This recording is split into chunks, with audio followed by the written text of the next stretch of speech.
Hey there, and welcome to the Jim Bob Drawing Show, where we draw cartoons and art just for fun. My name's Bobby Chu. And I'm Jim Bryson. Hey Jim, so let's see what the topic is for today. All right. So we got two-headed Captain! I had to bring back the two-headed Cyclops. I'm glad you did. I love that idea, two-headed Cyclops. And now he has a two-headed Cyclops dragon. Right. I don't know why the dragon also has two heads, but in this crazy Cyclops world, anything goes. I wonder how well that dragon can fly with two heads and one eye each on each of those heads. It would be so funny, like, if it's, like, sort of clumsy and one wants to go left, the other wants to go right, and they sort of bonk heads, and... That's what I kind of imagine, for sure.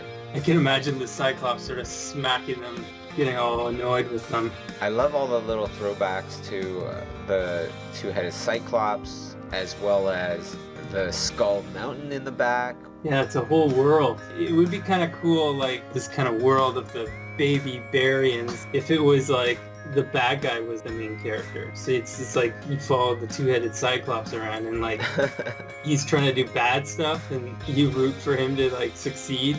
That's a great idea. That's really funny. Might be a really good idea. We might be totally on to something.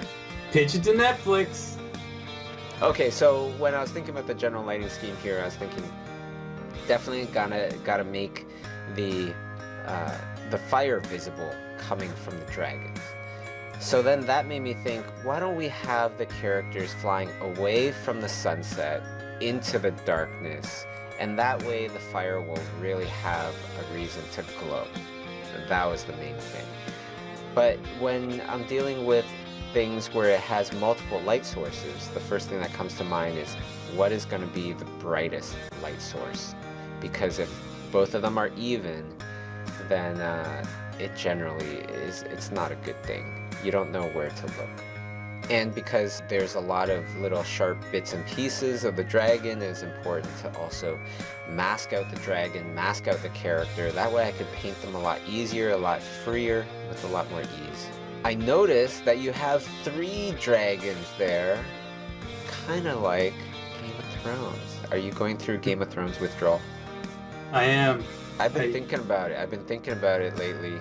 Like, dang, it's been so long. They need to come out with a spin-off to, like, tide us over. If there was a spin-off, that would be amazing. I would love to see where the Children of the Forest came from. I would love to see the older characters that have died, like the Mad King. That would be super cool.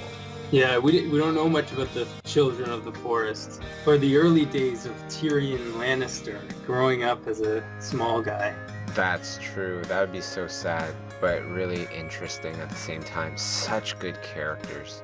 So the other thing that I want to do with this illustration was I wanted to play on the fact that those wings are really thin and they are flying away from the sun, so it has the perfect opportunity to show some subsurface scattering in the wings, where the membrane of the wings kind of glows because you can see the light affecting those wings. Gotta love the subsurface scattering. It's always good to have. So there you go. I love the Hontar feeling of those speed lines now that the Hontar painting is done. It really feels like it's kind of moving through the air, and hope everybody liked the video. Don't forget to follow us on Instagram. Then you can see everybody else's two-headed captains, and you could paint along and draw along with us. And then don't forget to subscribe to our channel on YouTube, and then press the notification button. That way you will get instant notification next time we put out a new video. And that'll be next week and every week. So see you guys next week. See ya.